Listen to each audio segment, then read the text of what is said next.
Let's start with the 19th one. It says, man on the top of a vertical tower observes a car moving at a uniform speed coming directly towards it. If it takes 12 minutes for the angle of depression to change from 30 to 45 degree, how soon after this will the car reach the tower? Give your answer to nearest minute. अब यहाँ पे हमें क्या बोला गया है कि पहले एंगल कितना था हमारा 30 डिग्री था, और जैसे ही वो प्रोसीड कर रहा है टूवर्ड्स द टावर तो हमारा एंगल किस में चेंज हो गया, it has been change to 45 degree.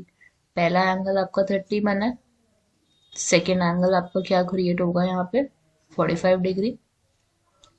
पहली बात यहाँ पे उन्होंने एंगल ऑफ डिप्रेशन बोला था, तो अगर आपने एंगल ऑफ डिप्रेशन शो करना है तो this one would be 30 degree and the bigger one would be 45 degree.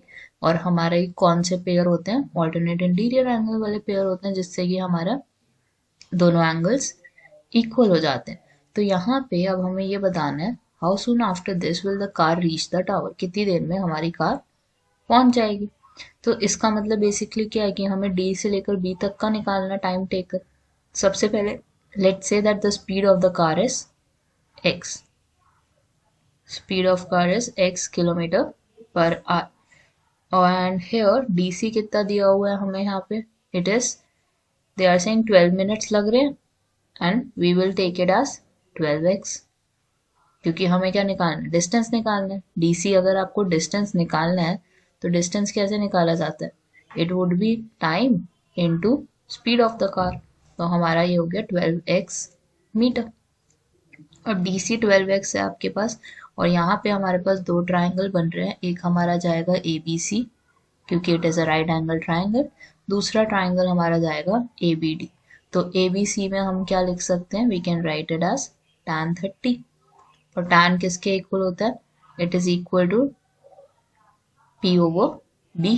P क्या है हमारा ट्राइंगल ABC में, AB है, और बेस क्या है हमारा यहाँ पे BC है। tan 30 की वैल्यू हम क्या लिखेंगे 1/√3। AB की वैल्यू हमें यहाँ पे नहीं पता, so it will remain AB only. BC की भी वैल्यू हमें नहीं पता, it will remain BC only. तो हमारी वैल्यू क्या हो जाएगी, AB√3 is equal to BC। Secondly आपके पास क्या हो जाएगा, इन ट्राइंगल ABD में you have is tan 45, tan 45 degree is equal to AB over BD। अब tan 45 1 है, AB की वैल्यू हमें नहीं पता, नीचे BD हमें नहीं पता, तो AB के साथ मल्टीप्लाई होगा, BD will get multiplied with 1, तो AB किसके इक्विवेलेंट आ गया, BD के, और AB की वैल्यू दूसरे वाले से हमें ये मिल रही है कि BC ओवर √3 मिल जाएगा हमें, है ना। अब यहाँ पे बेसिकली हमें फाइंड क्या करना था, DC फाइंड करना था। And how would you find DC, BC में से अगर हम BD माइनस कर दें तो हमें क्या मिल जाएगा, DC मिल जाएगा। BC में से लेट्स माइनस BD, तो हमारा this is equivalent to 12x।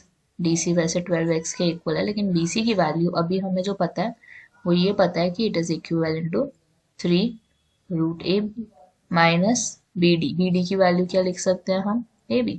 ध्यान से देखो तो हमने BC को भी AB में कन्वर्ट कर दिया, BD को भी AB में कन्वर्ट कर दिया। अब हमारे पास क्या बचता है यहाँ पे राइट साइड पे, you can take √AB common, so you are left with √3 minus 1। DC की जगह हम क्या सब्स्टिट्यूट कर सकते हैं, we can substitute 12x over √3 minus 1 would be there. This is nothing but equal to AB। AB के equivalent है ये हमारी वैल्यू, AB लिखो या BD लिखो, one of the same thing. तो BD भी हमारा AB के इक्वल है, इससे 12x over √3 minus 1 आया हमारा।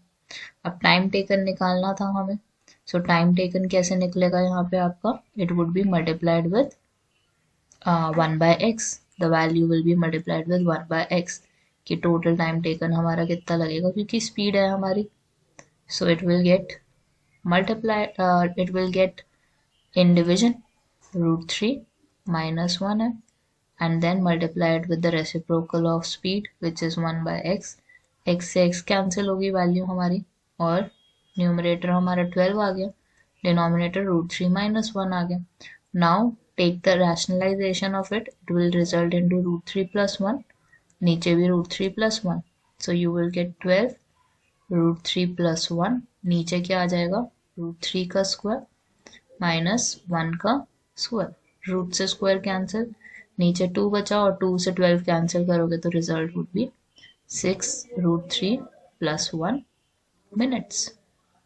So the resultant would be 6√3 + 1, और √3 की वैल्यू इन्होंने बोला सब्सिट्यूट कर दो, तो √3 की जगह 1.73 रखोगे and then the total result would be 16 minutes, कि 16 मिनट्स आपको नियरेस्ट लगेंगे so that the person can reach from D to